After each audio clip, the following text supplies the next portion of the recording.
Olá, amores, sejam bem-vindos. Bom dia, boa tarde, boa noite. Gente, continuando o nosso tema globalização, a gente vai mudar um pouquinho o foco, mas ainda pegando esse tema, vai falar também sobre a questão dos grandes movimentos sociais que foram surgindo a partir desse processo de globalização. Lembre-se que eu falei para vocês na semana passada que a globalização ela não tem só um viés econômico, não é só uma questão de você ter livre circulação de mercadorias. Mas a gente também vai ter uma profusão, quer dizer, uma propagação muito grande de informações, de redes, de comunicações. E isso faz com que a gente tenha o surgimento de coisas novas, coisas diferentes do que a gente tinha até então. E isso vai mudar um pouco o status quo, ou seja, muda um pouco certos posicionamentos e até certas características dos movimentos sociais. Então, o que a gente entende por movimentos sociais? O que a gente pode entender como esse tipo de movimento? Primeiro que esses movimentos sociais, gente, eles são praticamente uma alavanca de grandes mudanças sociais, tá? E entendam que se a gente pegar ao longo da história, grandes mudanças só vão acontecer porque você vai ter esses movimentos. E esses movimentos, eles consistem em você ter uma população que está extremamente descontente com uma certa situação. E veja que eu coloquei aqui, olha, que pode ser situações políticas, econômicas, sociais ou um conjunto de todas essas coisas, né? De repente você é um país que está muito empobrecido, um país que sofre com muita corrupção ou um país que é ditatorial. Então a gente pode ter várias situações que causam um grande mal-estar na população, um grande descontentamento, uma condição de vida que não é ideal para a grande maioria. A grande maioria, então, se organiza e aí vão para as ruas, principalmente. Aliás, lembre-se que as ruas é o grande espaço do povo, tá, gente? Tem muita gente que critica, né, que as pessoas estão ocupando as ruas, não sei o quê. As ruas, na verdade, pertencem ao povo, é para isso que serve. As áreas urbanas, elas têm sim que ser ocupadas pelo povo. E aí as pessoas, elas vão para essas áreas urbanas, ocupam as ruas e tentam fazer aí as suas manifestações. Em alguns casos elas podem ser pacíficas, em outros casos não, quando a gente avalia a história.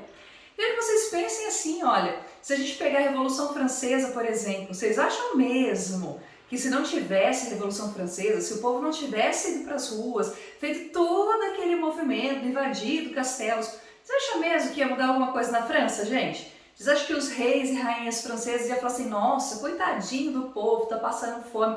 Lógico que não, tá bom? Só acontecem grandes mudanças no mundo, a história do mundo só vai acontecer quando tem de fato esses movimentos sociais, tá? A gente teve vários ao longo da história, o Brasil também vai passar por alguns, e aliás o Brasil é muito interessante porque a gente tem alguns movimentos mais antigos que geraram realmente uma mudança muito estrutural, e a gente teve outros mais recentes também, com um viés um pouquinho diferente, que tiveram consequências diferentes também. Muito bem.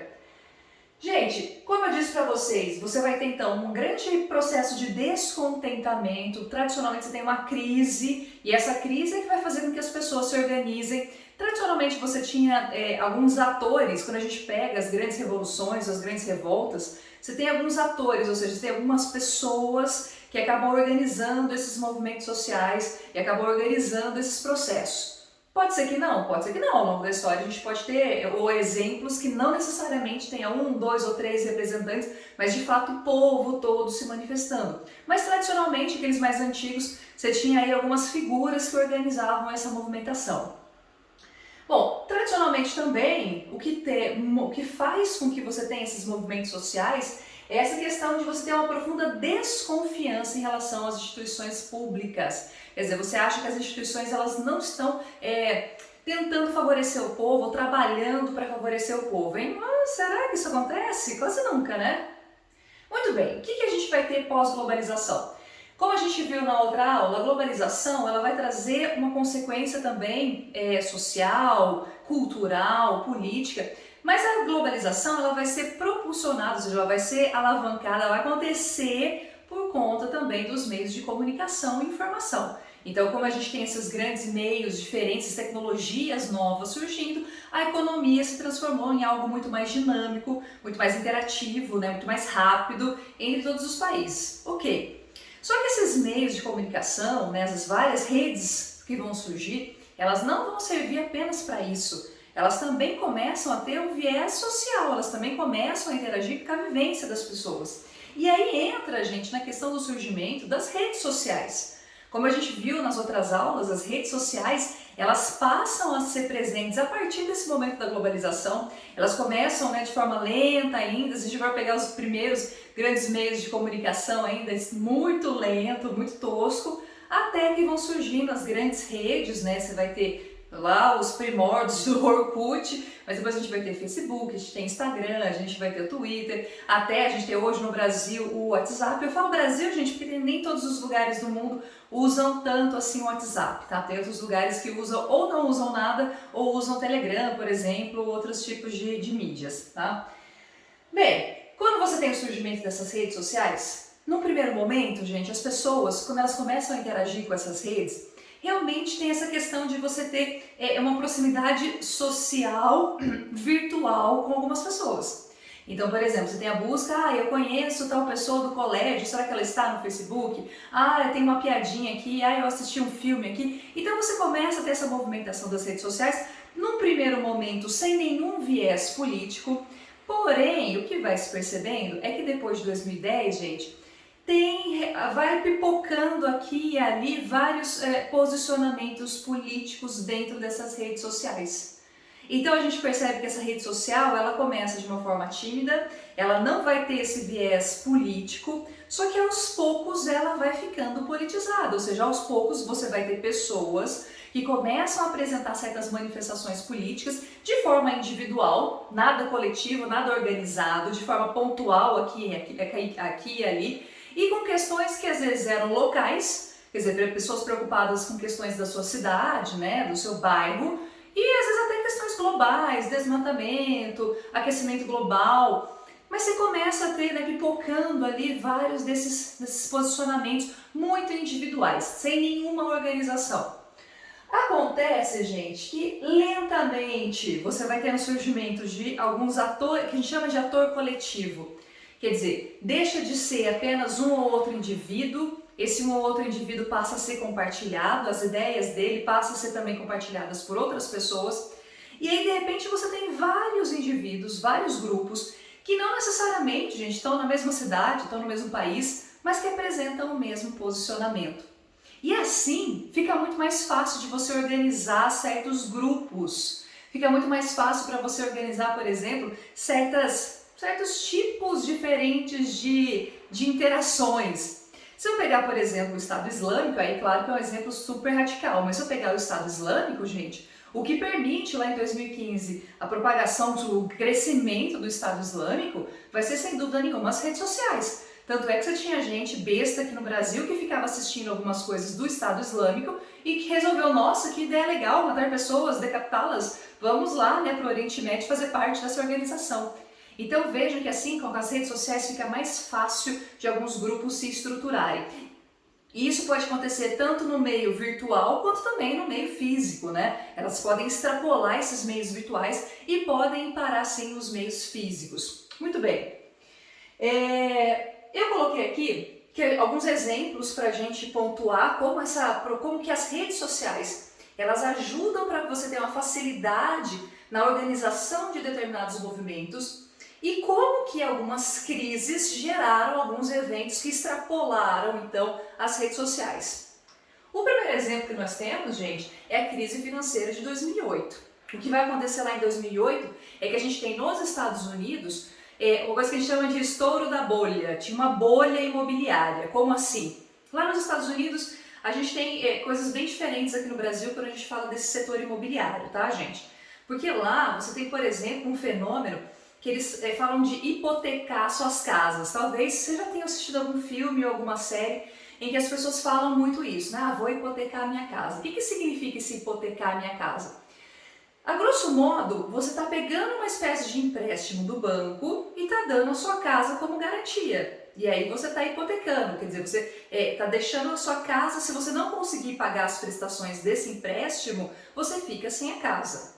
Até aí dá para entender. Só que muitos americanos, gente, eles começam a fazer, e isso era uma coisa permitida pelos bancos americanos, então por isso que a crise imobiliária ela não tem só um viés imobiliário, ela acaba também atingindo o setor bancário. Os bancos eles começaram a fazer mais de uma hipoteca de uma mesma casa. Então, às vezes, uma residência lá que valia, sei lá, US$ 1 milhão nos Estados Unidos, começa a ter uma hipoteca de 1, 2, 3, 4, 5, 6 milhões de dólares. Quer dizer, a hipoteca, o valor que a pessoa devia pela casa era muito maior do que o valor da própria casa. E aí, se ela não conseguia pagar, esse imóvel ia ser tomado dela, beleza. Só que o que ela estava pagando, tipo, o que você vai vender a casa da pessoa, por exemplo, não cobre os custos do que ela tinha como empréstimo. Isso não foi uma casa, isso não foi um caso, foram vários casos, e isso foi um dos motivos principais da gente ter essa crise lá em 2008.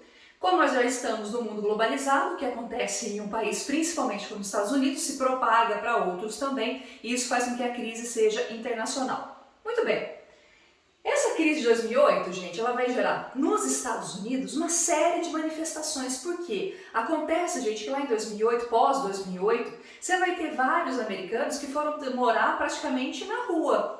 Eu não vou dizer na rua, mas eles vão morar em trailers. Você vai ter uma crise social muito grande, um empobrecimento de muitas cidades americanas. Juntando a isso, você tem também, por causa da globalização, muitas grandes multinacionais que estavam nos Estados Unidos saíram dos Estados Unidos, foram para lugares mais vantajosos, como por exemplo o México, né, onde você tem uma força de trabalho muito mais barata. Então saíram dos Estados Unidos, isso ajuda a ter mais desemprego ainda. E com isso, um dos eventos que aconteceu pós 2008 é um movimento chamado Occupy Wall Street. Você teve várias pessoas que começaram então a ocupar Wall Street, porque lá é onde fica, né, as grandes centrais de bancos ali nos Estados Unidos, e foi uma movimentação que durou um bom tempo. Teve uma outra parecida também que era dos 99%, mostrando que você tem 1% de rico que se beneficia dessas estruturas da globalização para enriquecer, claro, mas você tem uma grande maioria que não é beneficiada por isso. Então é um movimento, é um exemplo de como as redes sociais ajudaram, foram um meio, foram um instrumento para que as pessoas se organizassem e fossem para as ruas. Tivemos um outro evento também que acabou acontecendo em vários países que a gente chama de países árabes, que foi a Primavera Árabe. A Primavera Árabe, gente, ela não vai acontecer só em um país, ela acontece em vários países ali, não só do Oriente Médio, mas o norte da África também.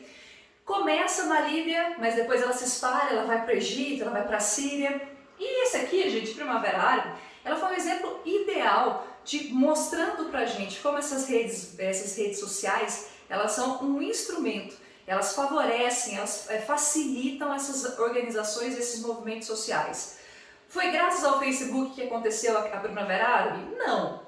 Só que o Facebook, gente, ele potencializa, ele ajuda nesse processo de organização. Você começa a ter uma insatisfação popular, primeiro você tem uma crise, nesse caso vai ser uma crise, aliás no Oriente Médio a gente tinha várias crises, tá? Porque você tinha governos ditatoriais, você tem desemprego, analfabetismo, então são vários tipos diferentes de crises, né, econômica, política.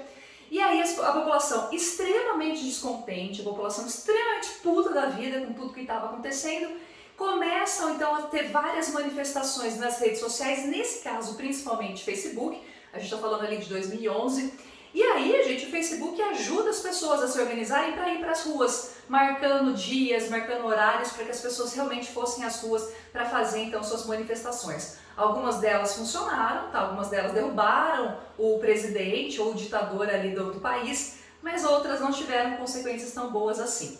Então vejam que são dois exemplos de como as redes sociais elas potencializam esse tipo de movimentação.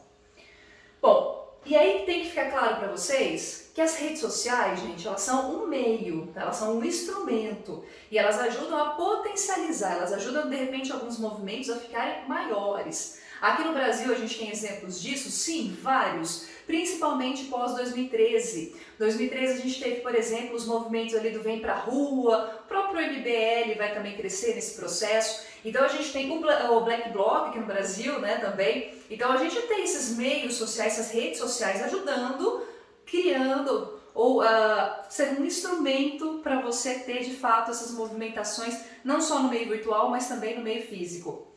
não tem um centro identificável. Como assim? Quando você tem vários atores fazendo uma série de postagens, essas postagens ganhando força, gente, você não tem como identificar às vezes só uma ou outra pessoa. E isso faz com que o movimento seja menos vulnerável. Como assim menos vulnerável?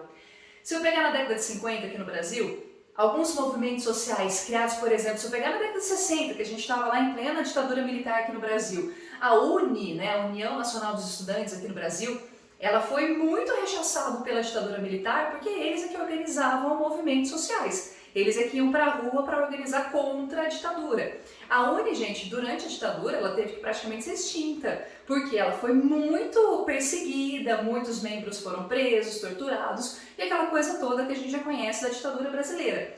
Nesse caso aqui agora, fica muito mais difícil de você ver, ou de você, por exemplo, prender, ou de você repreender as pessoas que estão fazendo essas organizações. E isso faz com que o movimento seja menos vulnerável, tá? Então isso é uma facilidade, isso é uma coisa positiva em alguns aspectos quando a gente fala dessas movimentações. Elas podem ocupar os espaços físicos, como eu falei para vocês, né? As coisas às vezes começam ali na internet, mas extrapolam esses meios. E são voltadas muitas vezes para grandes mudanças também de valores.